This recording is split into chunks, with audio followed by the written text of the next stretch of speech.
À aucune époque le sexe faible n'a été traité avec autant d'égard de la part des hommes qu'à notre époque. C'est une conséquence de notre penchant et de notre goût foncièrement démocratique, tout comme notre manque de respect pour la vieillesse. Faut-il s'étonner si ces égards ont dégénéré en abus? On veut davantage, on apprend à exiger, on trouve enfin ce tribut d'hommage presque blessant, on préférerait la rivalité des droits, le véritable combat. En un mot, la femme perd de sa pudeur.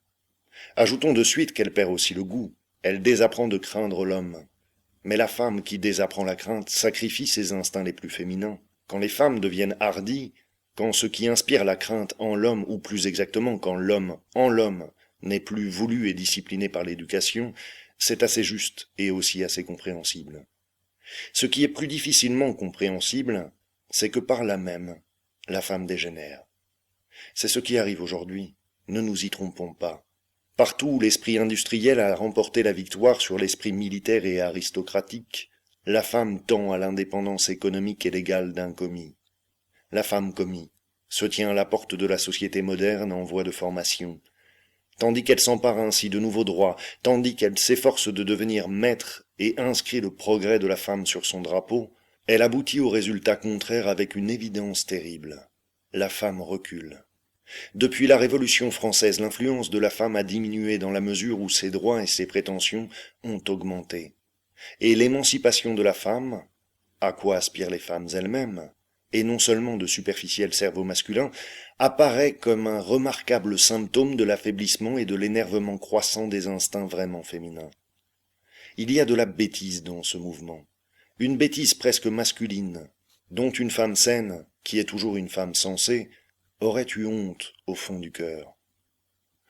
Perdre le flair des moyens qui conduisent le plus sûrement à la victoire, négliger l'exercice de son arme véritable, se laisser aller devant l'homme, peut-être jusqu'au livre, là où jadis on gardait la discipline et une humilité fine et rusée, ébranler avec une audace vertueuse la foi de l'homme en un idéal foncièrement différent, caché dans la femme, en un éternel féminin quelconque et nécessaire, enlever à l'homme, avec insistance et abondance, l'idée que la femme doit être nourrie, soignée, protégée, ménagée comme un animal domestique, tendre, étrangement sauvage et souvent agréable.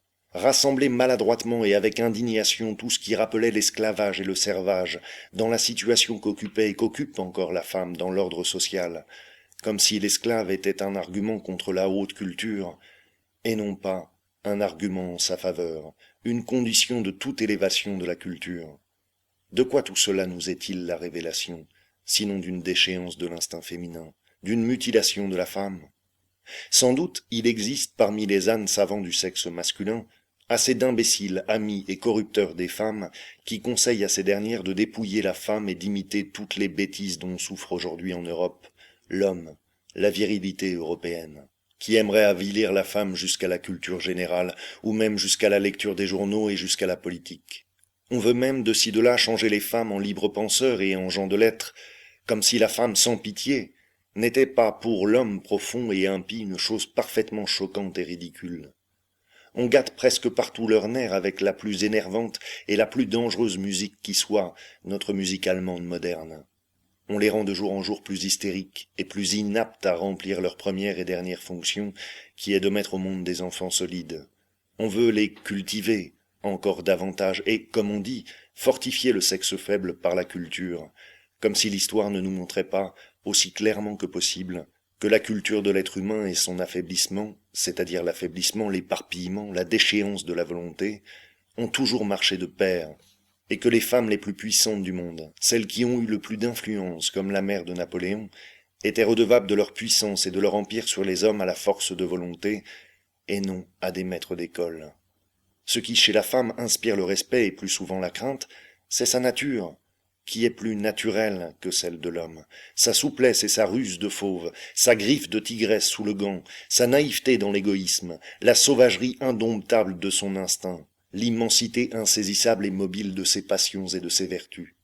Ce qui, malgré la crainte qu'on éprouve, excite la pitié pour cette chatte dangereuse et belle, la femme, c'est qu'elle paraît être plus apte à souffrir, plus fragile, plus assoiffée d'amour, et condamnée à la désillusion plus qu'aucun autre animal.